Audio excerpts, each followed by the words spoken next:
Lecture number 2, The Four Noble Truths. Namo tassa bhagavato arahato samma sambuddhassa. With this talk, we turn from the Buddha to his teaching. The Buddha's teaching is called the Dharma.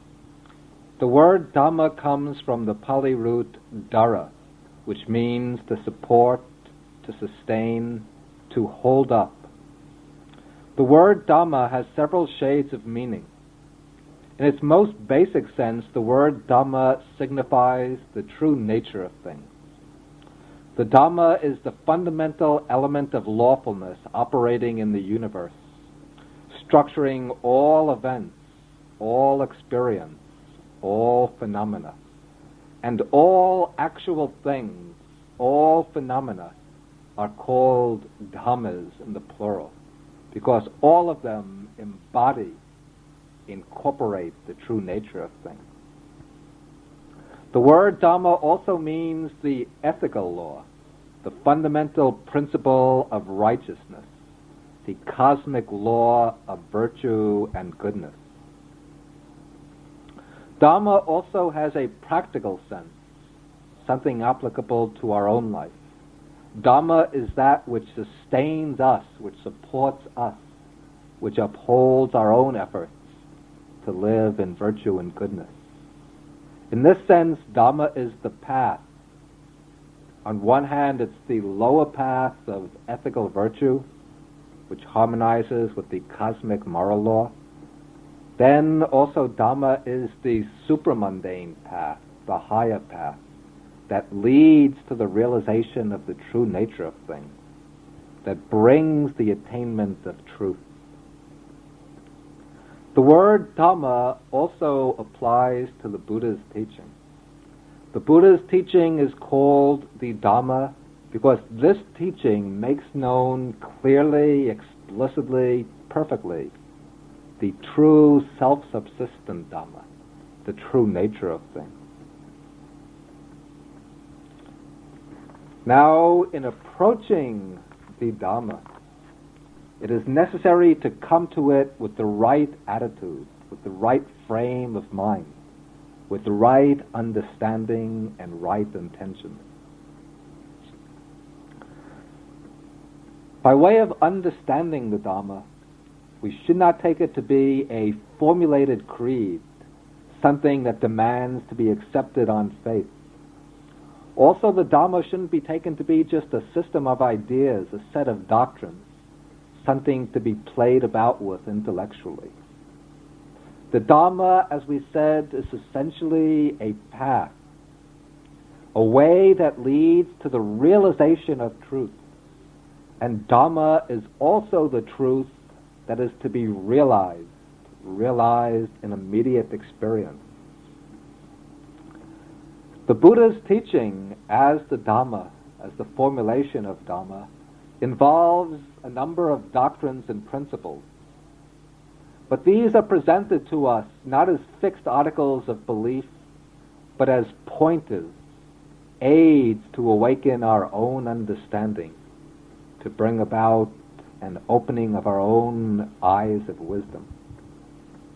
The various doctrines presented in the Dhamma come out of the Buddha's own experience of enlightenment, not out of speculation, not out of belief, but out of his own realization of truth. And these same doctrines are presented to us with the aim of leading us to the attainment of enlightenment, so that we can share the Buddha's own insight into the true nature of experience.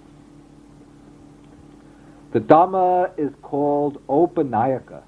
It leads onwards, step by step, to a deepening realization of truth.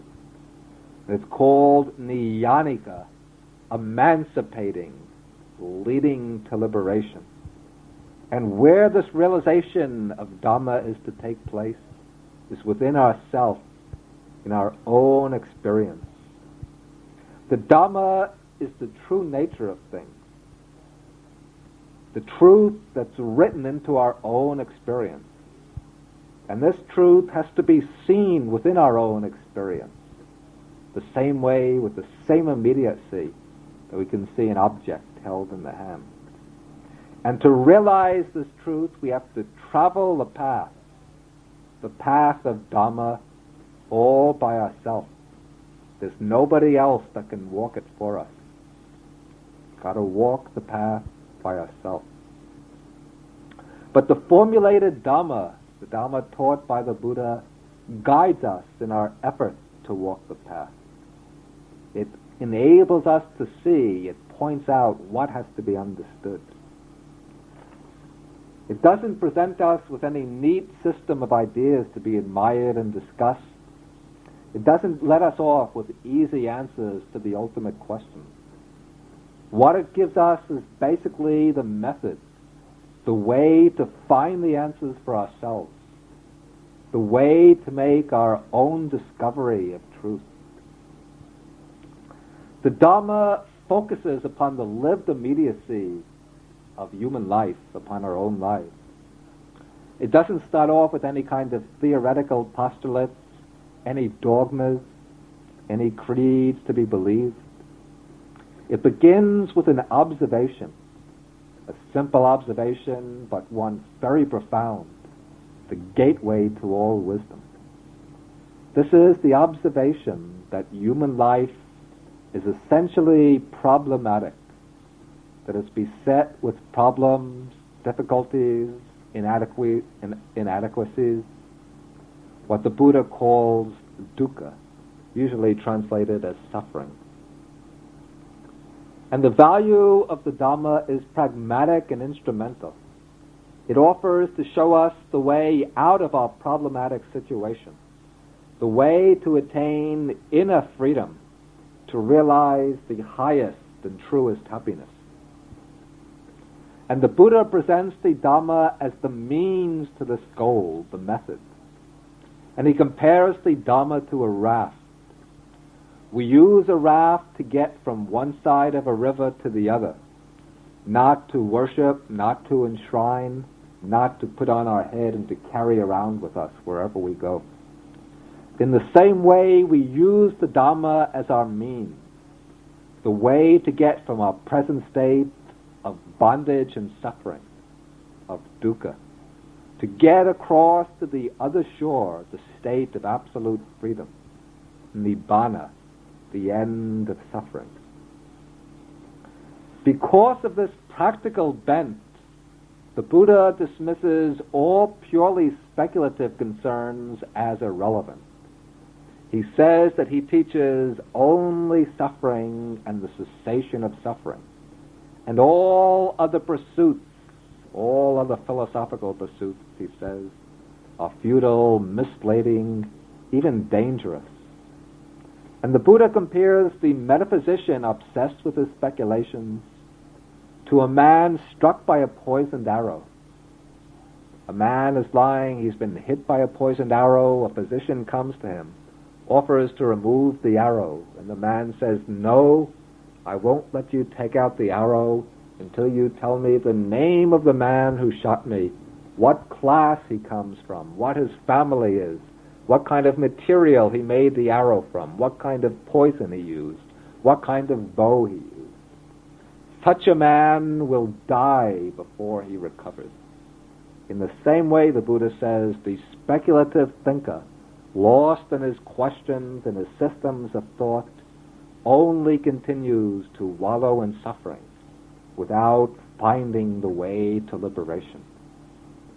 And the Buddha's teaching is presented solely and entirely to give us the way to liberation. Now, the recorded teachings of the Buddha are very numerous, but all of these diverse teachings fit together into a single unifying frame, which is completely consistent, completely coherent. This frame is the teaching of the Four Noble Truths. And the Buddha compares the Four Noble Truths to the footprint of an elephant. And just as the footprint of the elephant can contain the footprints of all the other animals, the footprints of tigers, lions, dogs, cats, bears, deer, all fit into the footprint of the elephant. And so all the different teachings taught by the Buddha fit into this single framework of the Four Noble Truths. This is the key which unifies all the different teachings of the Buddha. It's sometimes believed that the Four Noble Truths form an introductory teaching, the ABCs of Buddhism, preparations for the higher doctrines, for the real deep esoteric stuff. This view, however, is not correct. In the suttas, the Buddha makes it clear that the realization of the Four Noble Truths coincides with the attainment of enlightenment itself. In his first discourse, spoken to his first 5 disciples, when he sets in motion the wheel of Dharma, the Buddha says that as long as I did not fully understand and penetrate the Four Noble Truths, I didn't claim in this world that I had reached the supreme enlightenment. But when I fully penetrated the Four Noble Truths, then I could claim that I reached the supreme enlightenment. And the teaching of the Four Noble Truths was the special mission of the Buddha. It's called the Samukhangsika Dhamma Desana, the unique Dharma teaching of an enlightened one. And the Buddha says that just as when the sun and moon haven't appeared in the world, then there's no shining forth of light, no radiance, but only darkness covers the world. And there's no discrimination of the day and night, of the seasons and the years. In the same way, he says, as long as a Buddha doesn't appear in the world, then there's no teaching, no exposition of the Four Noble Truths, but only spiritual blindness and darkness prevails. But when a Buddha arises in the world, that is like the arising of the sun and the moon, shedding great light over the world. When the Buddha appears, then there's a teaching of the Four Noble Truths, the explanation and analysis and exposition of the Four Noble Truths. So the special purpose of the whole Dhamma is to make known the Four Noble Truths. And the special aim of those treading the path to enlightenment is to see for themselves the Four Noble Truths. The Buddha says that as long as we remain blind to the Four Noble Truths, we are lost in ignorance. We roam in samsara, the ocean of birth and death, the round of suffering. But when we awaken to the truths, when we make them a living experience, that is the wisdom of enlightenment. That leads to nibbana, to the freedom of the liberated mind. Now, before we can realize the Four Noble Truths, we have to understand them. And to understand them, we have to learn what they are. The first Noble Truth is the truth of dukkha. The term dukkha is usually translated as suffering, but as we'll see, the Pali word has a much deeper meaning than this word. The second truth is the truth of the origin of dukkha, the cause of suffering. And this the Buddha identifies as craving or thirst, the blind, self-centered desire. The third noble truth is the truth of the cessation of dukkha, the end of suffering, which the Buddha identifies as nibbana, the deathless state. And the fourth noble truth is the truth of the path, the way to liberation from dukkha. That is the Noble Eightfold Path. And from this explanation, we can see that the Four Noble Truths actually center around a single theme, a single subject. That is what's called dukkha. And they differ simply in that they treat this theme from 4 different angles. The first truth lays out the problem, the forms of dukkha. The second truth traces the problem to its cause. The third truth gives us the solution. And the fourth truth maps out the means to achieve the solution. Now, since the whole concern of the Four Noble Truths is with the problem of dukkha, our understanding of the Dharma hinges upon the way we understand this word. Now, the word dukkha has often been translated as suffering, pain, and misery. And while these capture part of its meaning, they also give rise to misconceptions. Part of the problem is the fact that there's no single English word that really does justice to the original Pali word. The Pali word dukkha originally meant pain and suffering, and the Buddha sometimes uses it in this limited sense when he speaks about unpleasant feelings of body and of mind and calls them dukkha vedana, painful feelings. But the Buddha took this word of common usage and he raised it to a higher level, a philosophical level where it expresses a deep and comprehensive vision of human existence. And from this perspective, this higher angle, the word dukkha comes to suggest a basic unsatisfactoriness pervading all existence, all forms of life, due to the fact that all forms of life are changing, impermanent, unstable, without any inner core or substance. The term dukkha thus indicates a lack of perfection in experience, a perpetual gap and unbalance between an ideal state we desire and hope for and envisage and the real state of our existence that we have to put up with, a condition that never really measures up to our standards and expectations. These are the ideas that are suggested by the word dukkha, and these ideas have to be taken into account if we're to understand the Four Noble Truths correctly. Sometimes when we explain the Buddha's teaching, we'll continue to use the common translation suffering, just because this word communicates rather more directly than the Pali word. Other times we'll stick to the Pali. But when we use the English word suffering, we should understand it generally in the deeper, more broader sense given to it by the Buddha, rather than in the limited sense as felt pain or unhappiness. Now something has to be said about each of the words in the phrase, Four Noble Truths. Each of these words is significant. First, what is implied by the word satya, truth? The Pali word satya has a different nuance than the English word truth. The English word truth usually means a statement or proposition corresponding to a real state of affairs.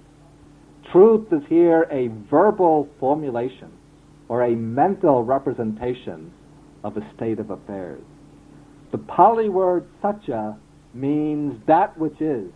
It indicates an existing reality rather than a true statement or proposition. Thus, the Four Noble Truths are not 4 propositions, but 4 actualities, 4 realities. The first truth is the state of dukkha itself. The second truth is its actual cause, craving. The third truth is its cessation, nibbana. And the fourth truth is the path, the Noble Eightfold Path. The fact that these are truths implies that they are not merely formulations propounded by the Buddha. The 4 truths are 4 actualities discovered by the Buddha, found by him, seen by him, quite independent of him. In his first discourse, the Buddha says that on the night of his enlightenment, With respect to the Four Noble Truths, the eye arose, the vision arose, knowledge arose, understanding arose. He gained insight into the truths. He saw them. He penetrated them. This means he didn't create them. When I see, for example, this lamp in front of me, my sight doesn't create the lamp. With my eyes, I just see what is already there. In the same way, the Buddha's enlightenment was a discovery of the Four Noble Truths, not a creation of them.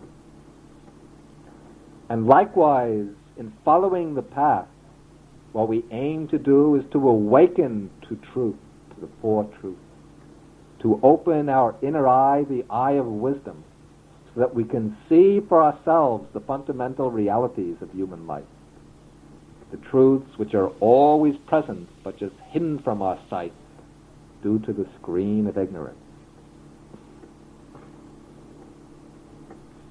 Now the truths are called Arya Satya, noble truths. And they gain the name noble truths for several reasons. We can mention three. The first is that they are the truths taught by the Aryan, the noble one, that is, by the Buddha. That's the simplest reason. A second reason is that they are the truths that lead to the Aryan state. An Aryan is a noble one. And these are the truths that can transform a person into an Aryan, into a noble one. In Buddhist doctrine, all human beings are divided into two general classes. On the one hand, there are the putujanas, the ordinary people, the unenlightened people. Even if somebody might be quite extraordinary, but if he still lacks the eye of enlightenment, he's a putujana, an average man, a worldling. On the other hand, there are the Aryans, the noble ones, those who are either fully enlightened or are in the process of awakening, or definitely on the path to enlightenment. Now, what distinguishes the ordinary people from the Aryans, from the noble ones, is just the realization of these Four Noble Truths. Those who realize them, as soon as they see them, become inwardly transformed. They undergo a spiritual rebirth and become a new kind of man. They leave the ranks of the worldlings, the putujanas. They enter the ranks of the noble ones, the Aryans. They become bound for enlightenment, incapable of turning back. Then the third reason the truths are called Aryan truths, the noble truths, is because they call for noble qualities. They call for the courage, the honesty, the wisdom, the profundity of character, to see reality as it is. The truths are just so, not otherwise, real and immutable. Tattva avitatta ananyata. Such as they are, not otherwise, immutable. And those who have the qualities to recognize these truths, these are the true Aryans. Then there are four truths, exactly four truths. And there are exactly four truths because the four together are needed to constitute a definite logical unity, tied together by the tightest bonds. The logic spells out the problem, its source, its solution, and the means to its solution. None of these truths can be removed without destroying the very possibility of liberation, and no other truth has to be added to them. The four are perfectly sufficient in themselves, and they give us everything that we need to gain liberation. The logic of the four truths is exactly the same as the formula a doctor uses to deal with the patient. When the patient comes to a doctor with a certain sickness, The doctor starts off with a diagnosis. That is, he examines the patient, he takes note of his symptoms, and he tries to determine what is the disease the patient is suffering from. This is like the first noble truth. Here the Buddha sets out the basic affliction of human life, the problem of dukkha, suffering. Then, after he makes his diagnosis, the doctor lays down an etiology. He sets out the cause of the disease. This is analogous to the second noble truth. Here the Buddha tracks down the cause of dukkha. He finds it in craving. As a third step, the doctor gives a prognosis. He determines the possibility of a cure, what must be done to remove the disease. This is like the third truth, the cessation of dukkha. Here the Buddha announces, yes, suffering can be ended. Then as a fourth step, the doctor gives a remedy. He prescribes a course of treatment that can remove the disease. This is just what the Buddha does in the fourth noble truth. He prescribes the Noble Eightfold Path. This is the medicine for curing the disease of suffering. Now we will deal with each of the four noble truths individually, examining each in detail. And we start with the first noble truth, the dukkhaṅārya saccang, usually translated the noble truth of suffering. And in the suttas, the Buddha explains this first noble truth simply by listing the different forms of dukkha. Here, I'd like to read just from the text, from the usual sutta. He says, what is the noble truth of suffering, or of dukkha? Birth is suffering, old age, aging is suffering, disease is suffering, death is suffering, sorrow, lamentation, pain, grief, and despair are suffering. To be separated from the pleasant is suffering. To be united with the unpleasant is suffering. Not to get what one wants is suffering. In brief, the five aggregates of clinging are suffering. So here we have different forms of dukkha. First, birth. Birth technically means the moment of conception, the moment of springing up in the womb. In a more general sense, it means the entire process of gestation, from the moment of conception up to the time of the exit from the womb. And here, birth in itself, when it takes place, it becomes a painful experience. Being thrust out from the womb, thrown out into the world, without any choice, without any understanding. This can be a very dramatic experience. In fact, they speak of the birth trauma. And birth is dukkha also, since this is the foundation, the first point for all the other forms of dukkha that will follow in the course of the lifetime. Then after birth, then growth takes place. Growth, development, this isn't mentioned specifically as a form of dukkha, though of course this also involves its share of pain and suffering. Then when the maximum point of growth is reached, then aging sets in. The hair turns gray, the skin wrinkles, the teeth begin to fall out. The sense faculties lose their sharpness. The mind loses its intelligence, memory grows dimmer, strength and vitality decline. That's the suffering of old age. Then sickness has various forms, ailments of the body, disease, accidents, injuries, and so on. Ailments of the mind, worry, anxiety, neuroses, psychoses. Then at the end comes death, the breakup of the body, the extinguishing of the life force. death also a form of suffering. These four items, birth, old age, sickness, and death, these can be called occasional dukkha, since they come only at certain times.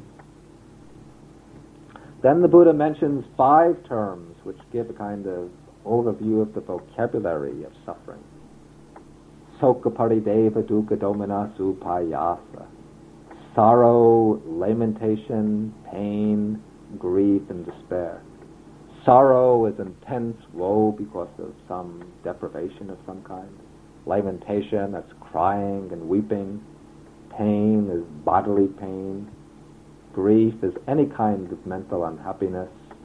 Then despair, that's the very lowest point of mental anguish, where all hope is given up. Then the Buddha says, union with the unpleasant is dukkha. That is, there are various unpleasant situations we don't want to face, disagreeable people we don't want to associate with, disagreeable things we don't want to meet with. We have to face these situations, people and things. We're thrown into contact with them against our will. As a result, we meet with suffering. Then there's separation from the pleasant. There are pleasant and agreeable situations we would like to meet with, hope will last. Pleasant people we want to make contact with, to hold to cling to. Relationships we want to endure. But events follow their own law. They don't conform to our will. And eventually we have to face separation from everyone and everything we cherish. From parents, friends, brothers, sisters, husbands, wives, and children. It takes place separation, and as a result, suffering. Then the Buddha says, not to get what we desire, that is dukkha, that is suffering. Generally, we desire pleasure, wealth, fame, and praise, but instead we meet often with pain, with poverty, with dishonor and blame. As a result of this, there comes suffering. We want to remain young, but we have to grow old. We want to be healthy, but we fall sick. We would like to live forever, but we have to die. Thus, even those types of physical suffering can become types of suffering, not getting what one wants. These 3, the union with the unpleasant, separation from the pleasant, and not getting what we want, these can be called frequent dukkha, because we meet them quite often in the course of life.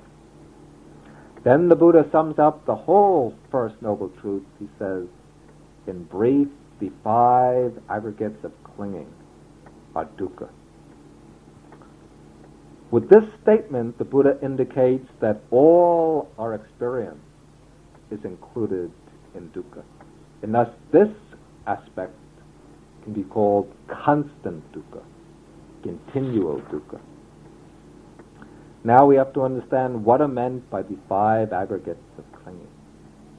The 5 aggregates are the basic components of our experience, the basic elements of our existence. We exist as psychophysical organisms, and this organism can be broken down into 5 types of factors. On the one hand, there is the material form. That covers the body, the material body with its sense faculties. That is the physical, the material side of our organism. Then the other 4 aggregates, those cover the mental side. That's the analysis of mind. The mind is analyzed into 4 groups of factors. That is feeling, vedana, the factor by which we feel pleasure, pain, or indifference. Perception, that's the 3rd aggregate, is perception, the factor by which we take note of the properties of objects. The 4th aggregate is the aggregate of mental formation. That is all the mental acts of volition of will, the different desires, the emotional states, the habitual tendencies of the mind. Then the fifth aggregate is the aggregate of consciousness, vijnana, the basic awareness of an object. So we have the psychophysical organism made up of these five aggregates: material form, or the body, and the mind, which is made up of feelings, perceptions, the mental formations, and consciousness. And the reason these are all included in dukkha is that they are all impermanent, changing from moment to moment. In fact, they are only events, momentary events without any inner core, without any substance underlying them, lasting through time. What we call myself, my being, is just a combination, a compound of these five insubstantial aggregates, changing from moment to moment. And because our being is always changing without any solid substance inside of it, there is nothing we can hold to in our personalities, in our being, as a basis for lasting happiness. Even though we seek security in the five aggregates by clinging to them, by identifying with them, by taking them to be mine, what I truly am, myself, we can never find that security, for the five aggregates are just a process, a becoming. And this becoming of the aggregates, this goes on from life to life, continuously.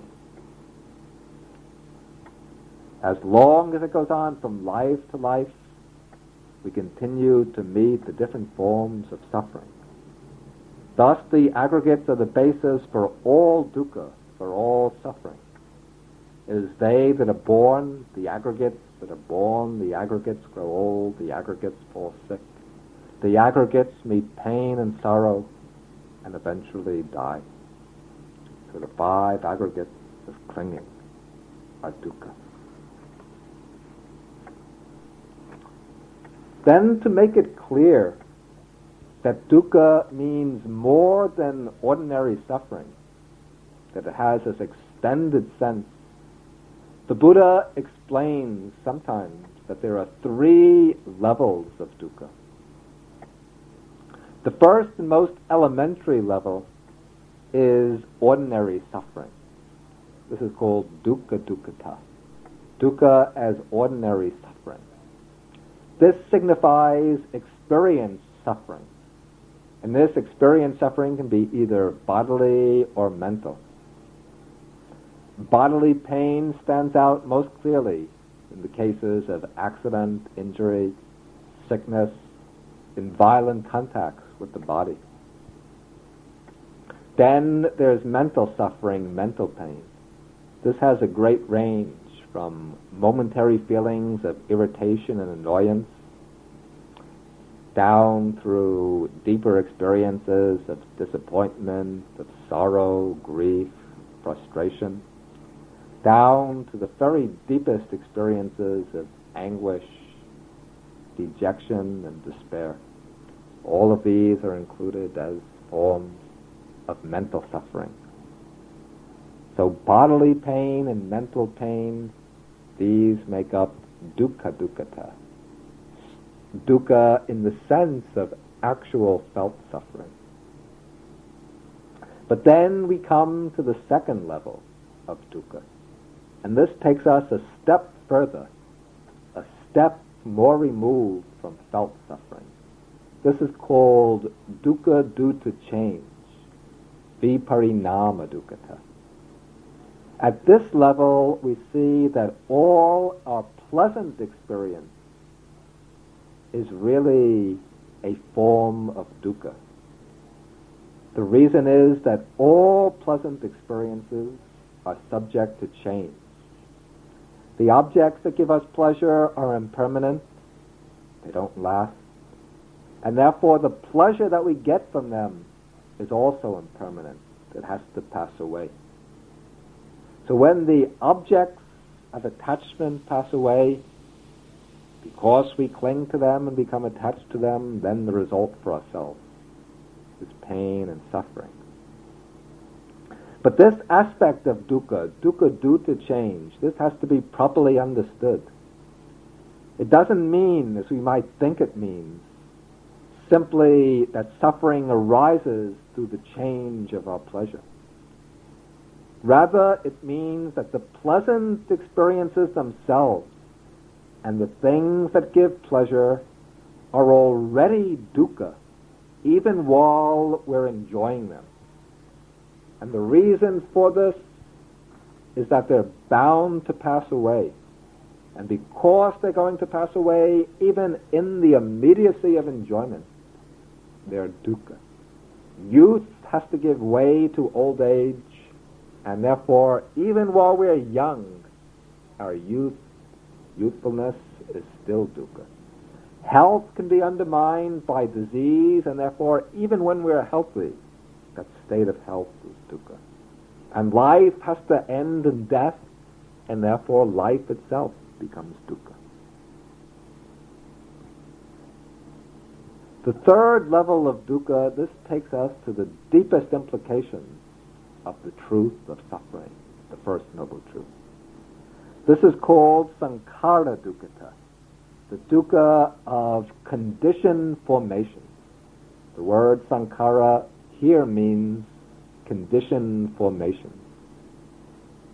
This is the aspect of dukkha the Buddha points at when he says the 5 aggregates of clinging are dukkha. The conditioned formations are the 5 aggregates. And these 5 aggregates, as we just explained, are the elements of our being, of our person. What we identify ourselves with, our individually, is simply a combination of conditioned phenomena, mental and material processes undergoing constant transformation. And these 5 aggregates function by themselves. We don't have mastery over them. We don't have absolute control over them. We can't govern them according to our will. They go their own way. They're unstable, impermanent, subject to rise and fall. And because they're in this constant process of rising and falling, for one with deep wisdom, they're experienced as dukkha, unsatisfactory. That is the profound meaning of sankhara dukkha, the unsatisfactoriness of conditioned formation. Now, the teaching given by the Buddha in the first noble truth often tends to arouse a certain degree of emotional resistance.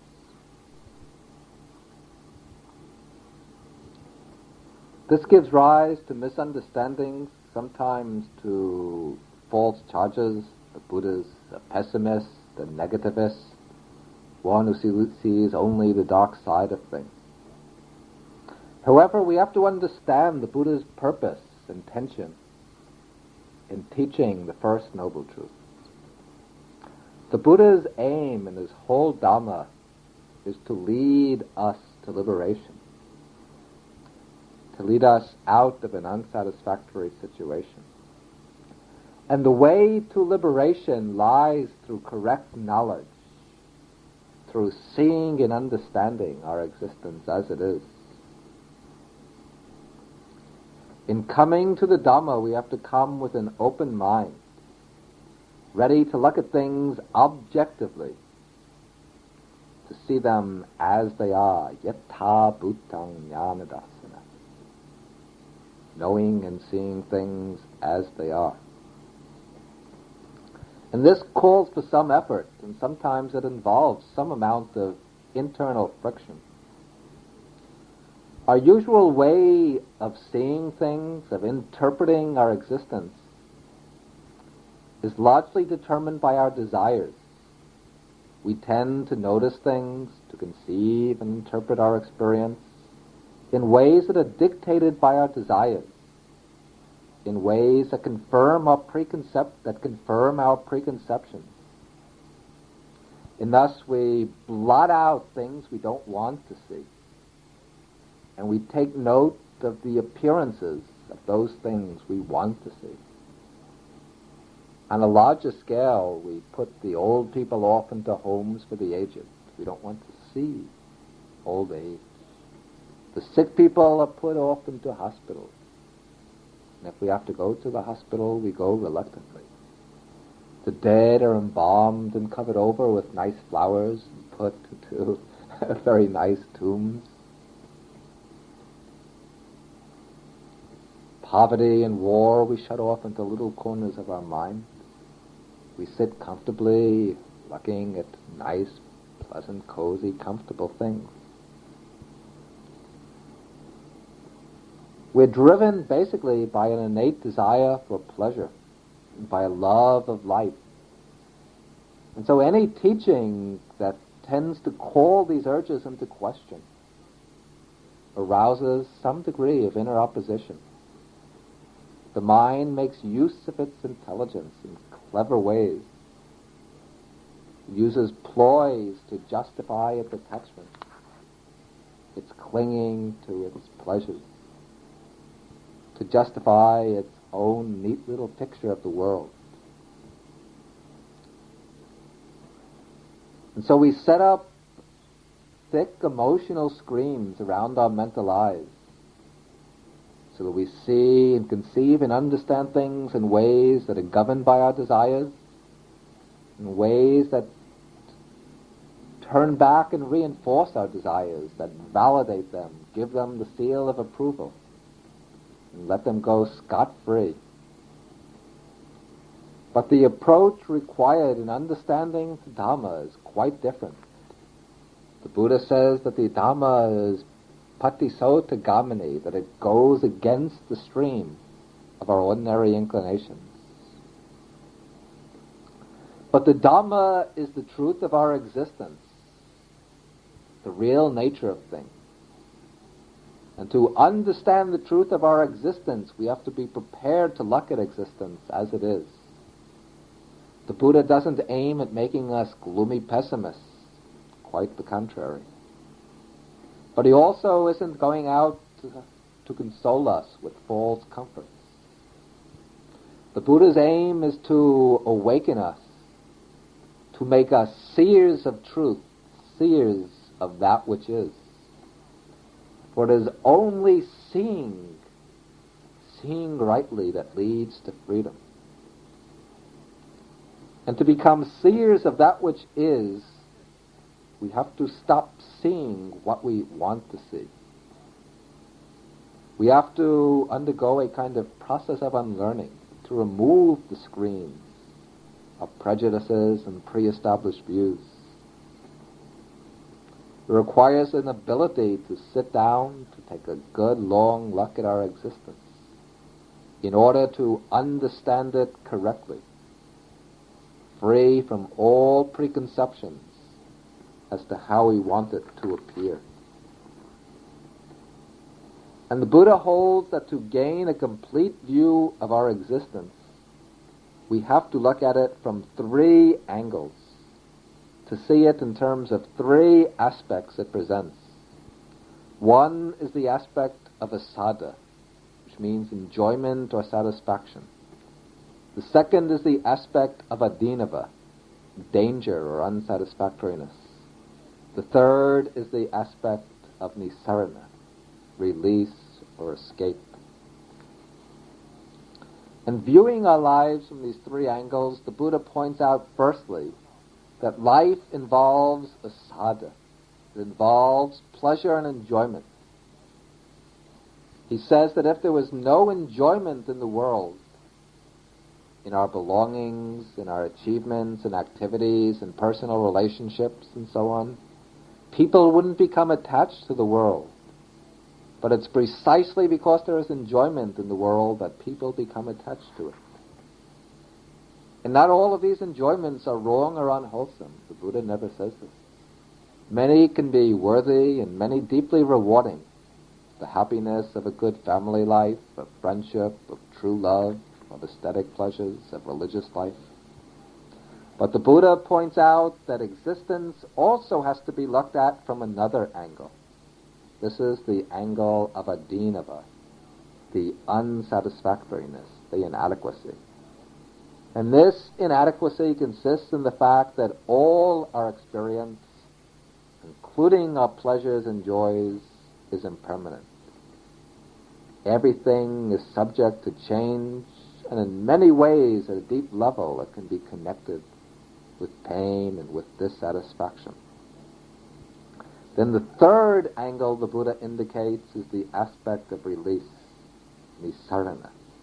To be free from suffering, we have to put away the attachment and desire for the objects of enjoyment.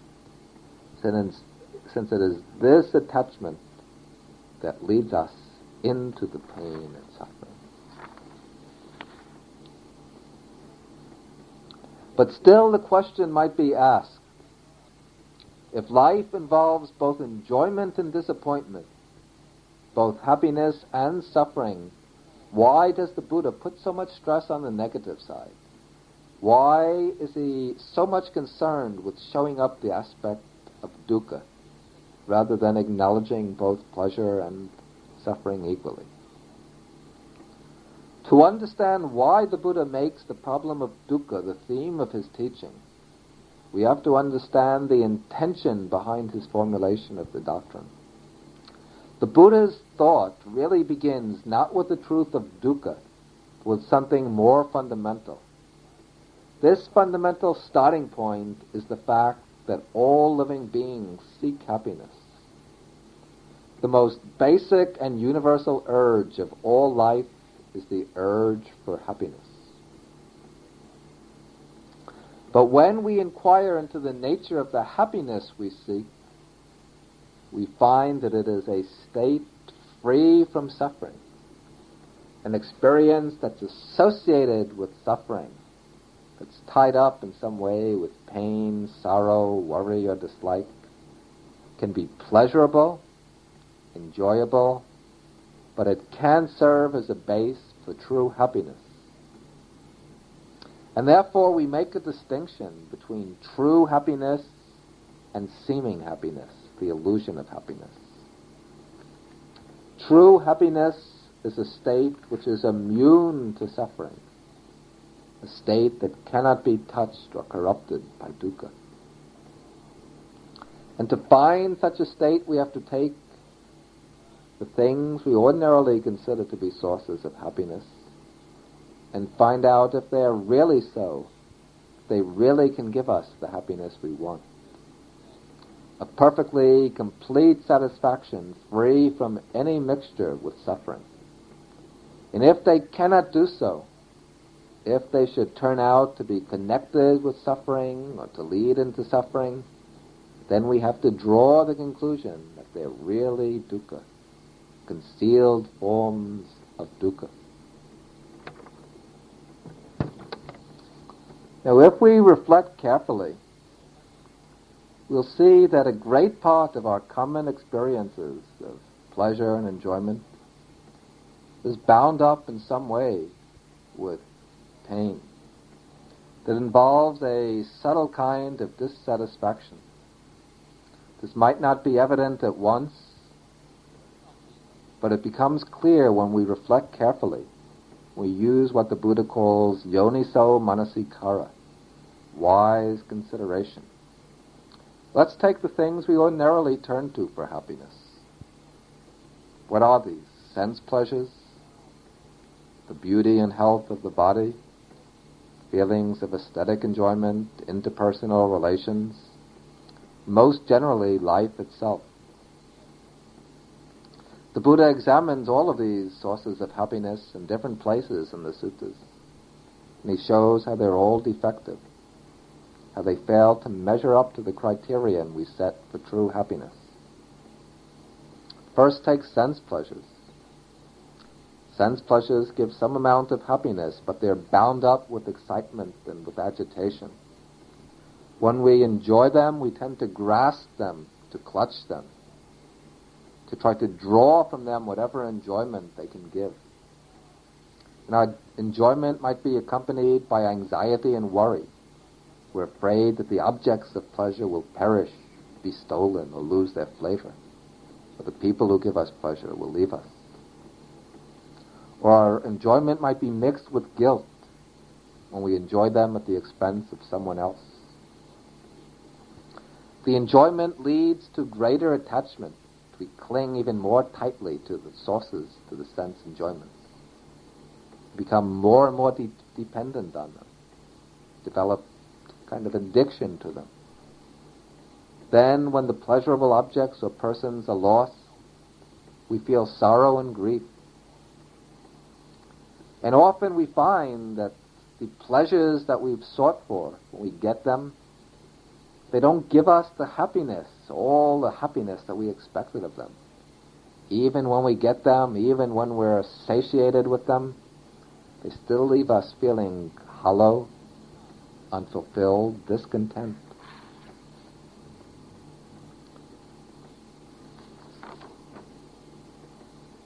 Then we cling to the body when it's beautiful and healthy. Become proud of it and happy with it. But as time goes by, the body loses its beauty, its health. It grows old, it can fall sick, it becomes ugly. Then there comes sorrow. Aesthetic feelings, religious experiences, even meditative experiences, might give some kind of serene and detached happiness, but that's not permanent.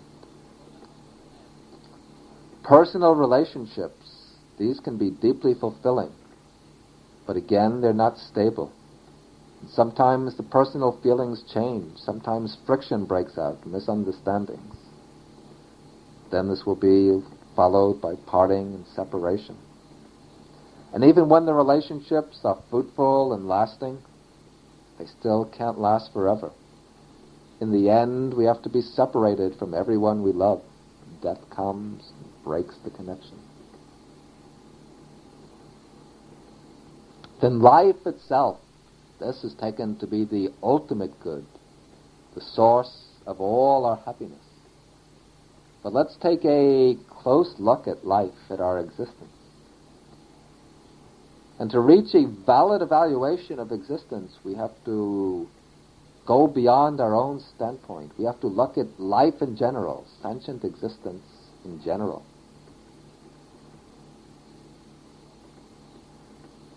We have to widen our mental horizons, to stretch our consciousness outwards, to cover all life.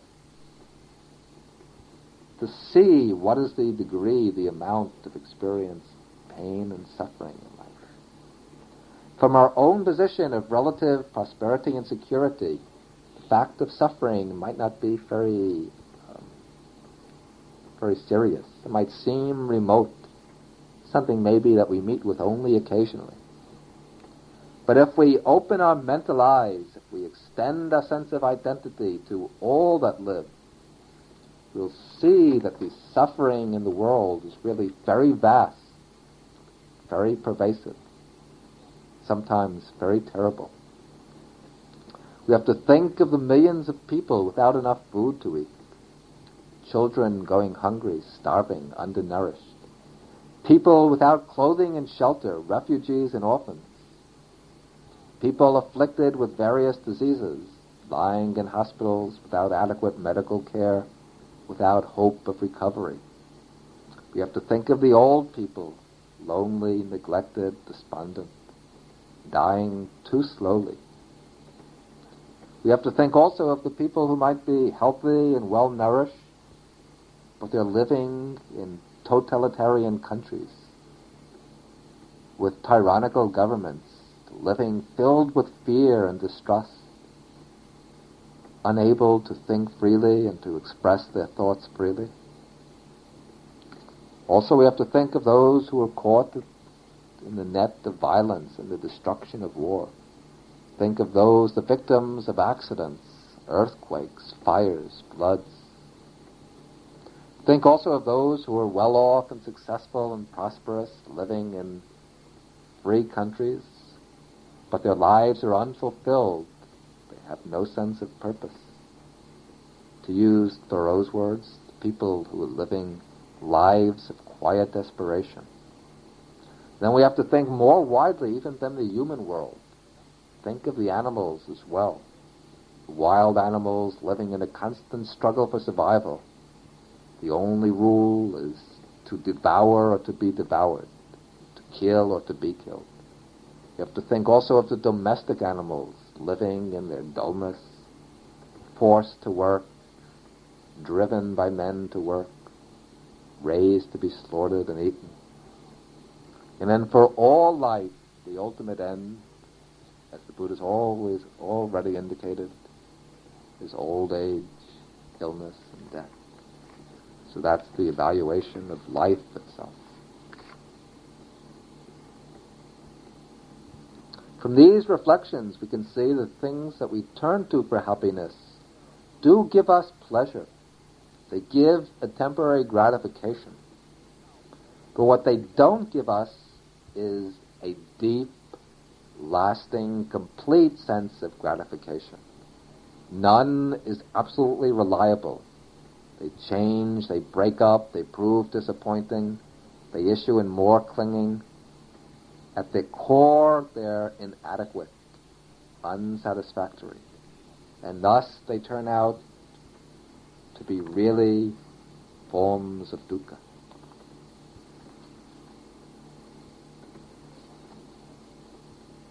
Now, it might be claimed that even though life has its share of suffering and disappointment, still it offers its opportunities for pleasure. Now, we should grasp these as long as we have the chance.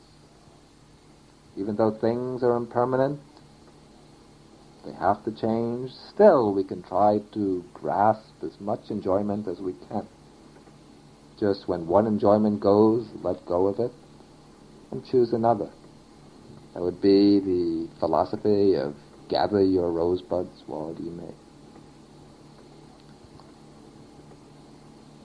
That might be a true principle if this were the only life that we live. But the Buddha teaches that this is not the only life.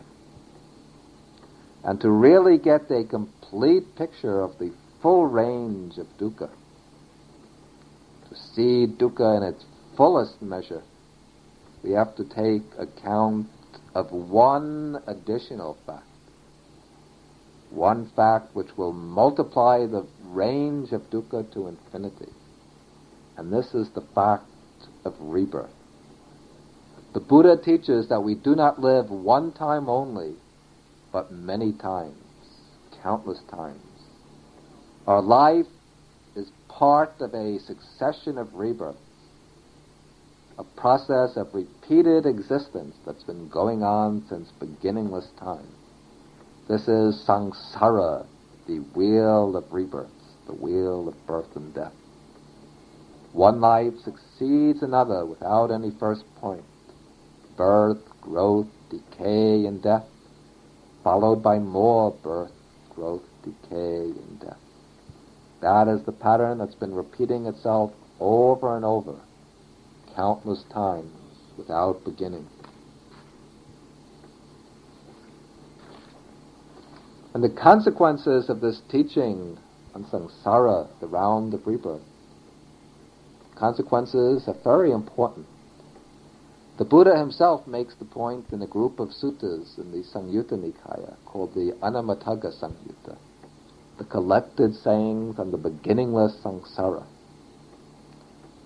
He says that countless times in our wandering through the round of births and deaths, we've experienced the death of our parents, the death of brothers, of sisters, children, and friends. Countless times we've met sorrow and grief, separated from the pleasant, united with the painful. We've wept and lamented, and we've shed more tears than there's water in the great ocean. Life after life, crying and weeping, we shed more tears than the water in the oceans. And as long as we go on, we're likely to meet the same forms of suffering over and over in the future. And we meet suffering in all the different planes of existence. In the course of our wandering through birth and death, we've inhabited all the different planes. the heavens, the lower worlds, the human realm, the animal realm, and many times we've experienced the dukkha of those planes.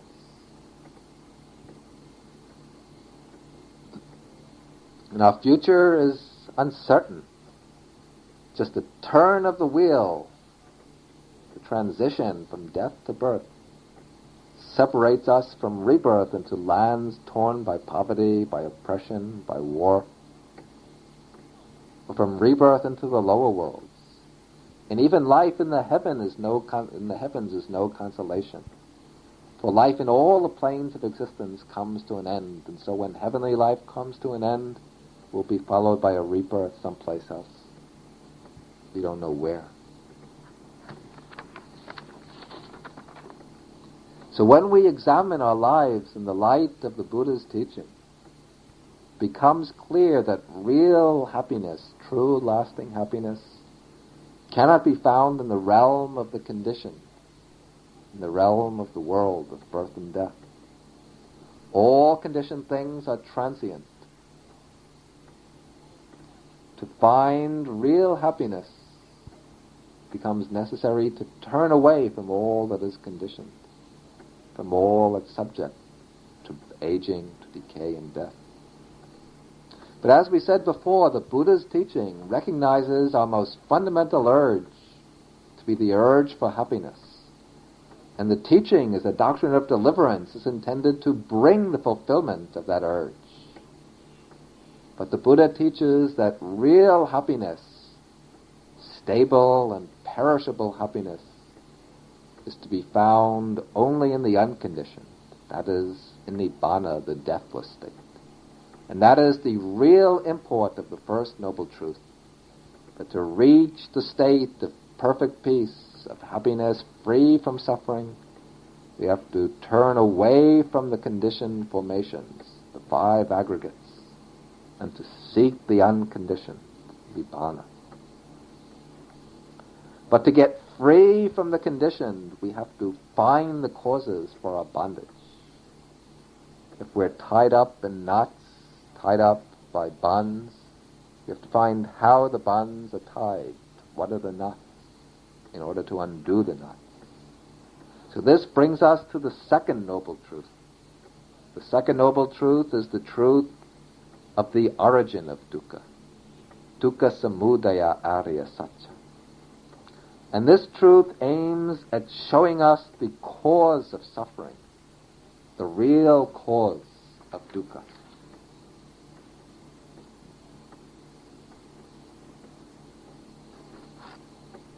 Now, different philosophies and religions give us different answers to the question as to why we're subject to suffering.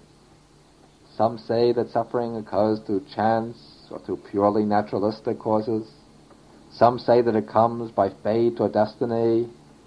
Still others attribute it to the will of an almighty God to inflict suffering on us as punishment for some original sin, or as a means to purify us and make us worthy of his love. All these explanations the Buddha dismisses as fanciful, products of belief and imagination. They all lead to one of two results. Either they encourage a passive acceptance of suffering, resignation, or else they get us involved in treating the symptoms. We see the first in the fatalists and in certain forms of theism. We see the second in the attempt of modern secularists to make our lives cozy and comfortable by all sorts of technological wonders. But the Buddha's approach to the problem of dukkha is quite different. The Buddha's approach is to trace the problem to its cause, to its root. It is said in the text that the Buddha is like a lion, and the other philosophers are like a dog. If somebody throws a stone at a dog, the dog chases the stone. This is like the thinker who tries to stop dukkha by treating the symptoms. But if somebody throws a stone at a lion, the lion chases the person who threw it. That is like the Buddha, who tackles the problem of suffering by attacking the cause. And to deal with the cause is very essential. We can only eliminate dukkha by getting rid of the cause, by eradicating the cause. If we deal only with the symptoms, with the forms of dukkha, and leave the cause intact, then beneath the surface, beneath our comforts and pleasures, the volcano of suffering will continue to gather force, and in time it's bound to erupt. So in the second noble truth, the Buddha points out the origin of dukkha. And the cause, he says, is craving. In Pali, tanha. Let me read the Buddha's own words. What now is the noble truth of the origin of dukkha? It is craving, which gives rise to repeated existence, produces rebirth, which is bound up with pleasure and lust, and finds ever-fresh delight, now here, now there. It is of three kinds: sensual craving, craving for existence, and craving for annihilation. First, we have to deal with the word tanha. The word means literally thirst. We follow the common practice in translating it as craving. Some writers explain tanha as desire, but this translation can be misleading. It might suggest that Buddhism insists on eliminating all desire, which is false. The Buddha recognizes that desire is ambivalent. There can be good desires, the desire to practice the Dharma, the desire to give, to observe precepts, the desire to help relieve the suffering of others, and so on. There can also be neutral desires, the desire to take a walk, the desire to sleep when tired or to eat when hungry. And there can also be unwholesome desires. It's the latter desires, the unwholesome ones, that are meant by craving or tanha. That is, desire grounded in ignorance and delusion, in the drive for personal gratification, the desire seeking pleasure, power, high status for oneself. And though craving is singled out as the cause of dukkha, it shouldn't be thought of as the only factor involved in the origination of suffering.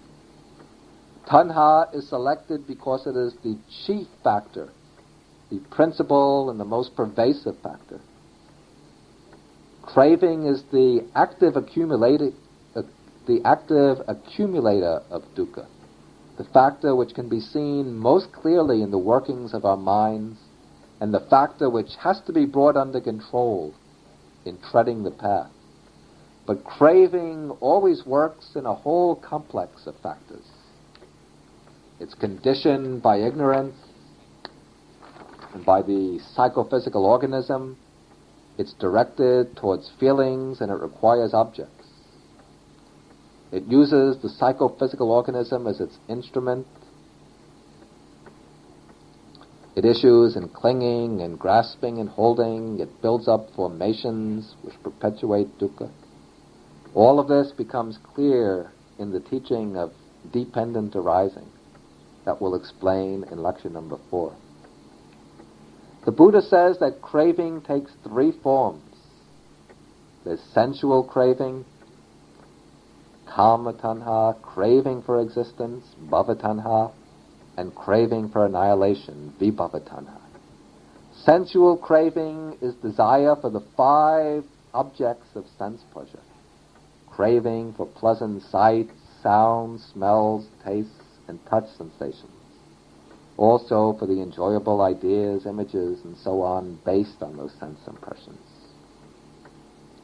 Then there's craving for existence, bhavatanha. This is the desire for continued survival, the life urge, the drive to go on existing and to take on special forms, to become prominent, famous, and wealthy, to become this, to become that. When joined with the belief in a permanent self, the craving for existence issues in the desire for personal immortality. Then there's craving for annihilation, for non-existence, the wish for self-annihilation. This arises when the pain of life becomes so unbearable that one wishes to escape by annihilating oneself. Its most evident form is suicide, though it can also take on forms of self-destructive behavior. And now we have to see how craving originates dukkha. The causal role of craving can be seen at two levels. We can speak of a psychological level and then a universal or cosmic level. First, at the psychological level, we find that craving is the underlying root of unhappiness. Sorrow, grief, fear, worry, disappointment, all these can be traced to the desire for personal gratification. In the Dhammapada, the Buddha says, from craving there arises sorrow, from craving there arises fear. Craving gives rise to sorrow when we're separated from the persons or things we're attached to, when our hopes are disappointed, when we meet with rejection, fail to get the things we want. Craving also gives rise to fear. We become afraid of losing the things we've obtained, afraid they might be destroyed, afraid the people that we like might reject us, or that circumstances might separate us.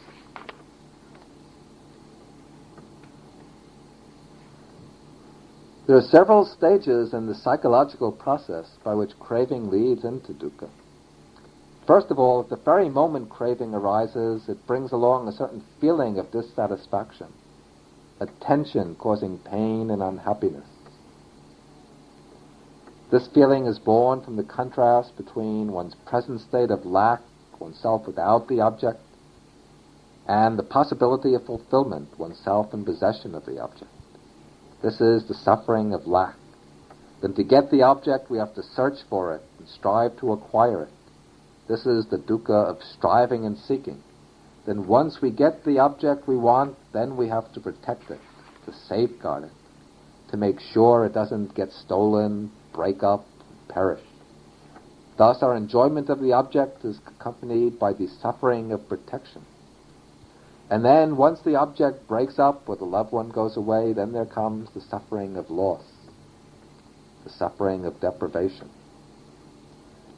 At a subtler psychological level, even when we get the objects we desire and can enjoy them freely, then if we examine our minds carefully, we find that simply yielding to desire doesn't bring deep satisfaction. It brings only a temporary gratification, which actually fuels the force of craving, so that craving arises more strongly in the future, with greater force and power than before. We need more pleasure, more money, more power, higher position. It becomes even more demanding, more insatiable. It's like a fire. We throw the wood onto the fire subsides a little, then once the wood catches the flame, the fire blazes more intensely, burns stronger than before. In that way, craving brings an even stronger inner dissatisfaction, a more compelling need to acquire new objects, to fill the void. So that's the way craving becomes the origin of suffering at the psychological level. But then, passing to a deeper level, we see a connection between craving and dukkha, in that craving is the force which fuels the round of rebirth, samsara. The Buddha describes craving as ponobhavika, leading to repeated existence, to new rebirth. He also says that craving seeks delight now here and now there. As long as the body lives, the mind clings to it. And craving uses the body as its means for finding delight. At death, the body stops functioning, so it can no longer support the stream of consciousness. But the craving remains, so when the link between the mind and the body is broken at death, then craving drives the current of consciousness onto a new body. It latches onto a new body as its physical form, brings about rebirth.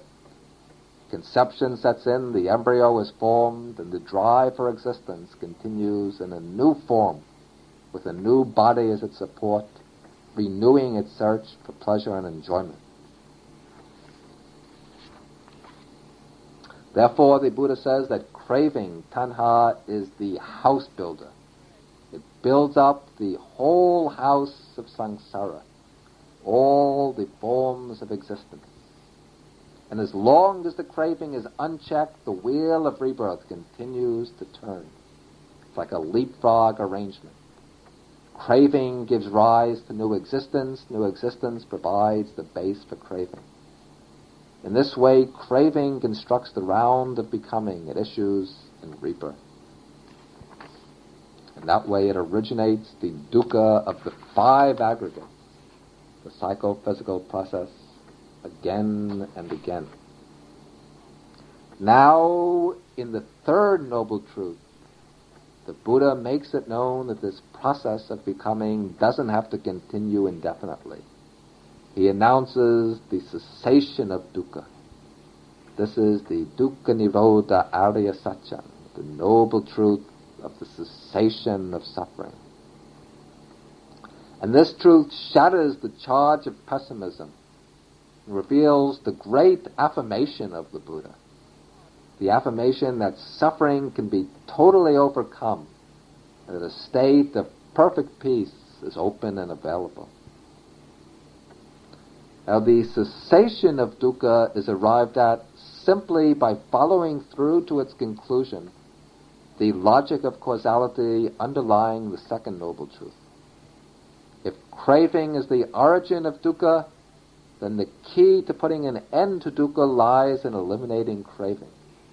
And so the cessation of dukkha is the complete cessation and elimination of craving.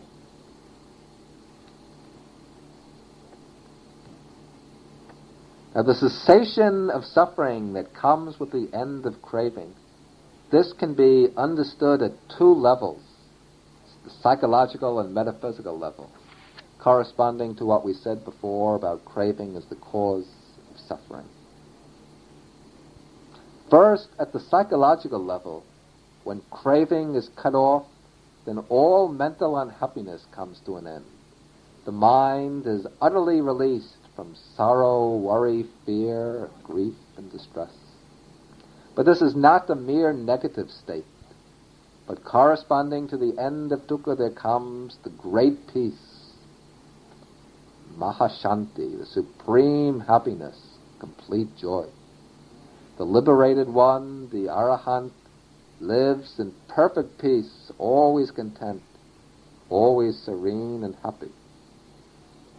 He can still experience physical pain that comes through the body. He can still fall sick, and he has to grow old and die. But since his mind is released from all clinging, these cause him no disturbance. He goes through them without sorrow. His mind stands unshakable among all the vicissitudes of life. Then, with his death, the whole process of becoming comes to an end. Since he's abandoned craving, there's no seed for new existence. Samsara, the round of rebirth, draws to a close. This is the state of final deliverance. But this end of dukkha, this is not annihilation, not a plunge into utter non-being, but simultaneously it's a full attainment of the unconditioned Nibbana. The liberated one passes out from the world of becoming to a state which is immeasurable and inconceivable, beyond the range of concepts and words. Thus, the 3rd Noble Truth, the cessation of dukkha, is the reality designated Nibbana. Then, in the 4th Noble Truth, the Buddha points out the way to bring about the end of dukkha, the path to reach Nibbana. That way is the noble 8-fold path which consists of the 8 factors: right views, right intentions, right speech, right action, right livelihood, right effort, right mindfulness, and right concentration. This is a practical course of treatment which can be applied to our life to overcome the problem of dukkha. So the 4th Noble Truth is the way to the cessation of suffering, the Noble Eightfold Path. As we go along, we'll deal in much greater detail with the 3rd and 4th Noble Truths. Here we just deal with them lightly. We'll deal with them more in later lectures. Now we conclude by explaining the functions to be performed with regard to each Noble Truth. For each of the 4 Noble Truths presents a challenge. It imposes a particular task which the follower of the Dhamma has to take up and fulfill. The first Noble Truth, the truth of dukkha, has to be fully understood. We have to understand the truth of our own existence, of our experience. And so the task imposed by this truth is full understanding, to understand our experience made up of the 5 aggregates. The second Noble Truth, tanha or craving, also imposes a task. That is abandonment. We have to abandon craving, the craving which originates suffering. Then the third Noble Truth, the truth of the cessation of suffering, nibbana, that is to be realized, to be attained. The task is the realization of nibbana. And then the 4th Noble Truth, the truth of the path, that is to be developed, practiced, and cultivated. By developing the path, we come to the full understanding of dukkha. By understanding dukkha, we abandon craving. And by abandoning craving, we realize nibbana, the end of dukkha. In this way, the development of the path is the key to fulfilling all 4 functions regarding the 4 Noble Truths.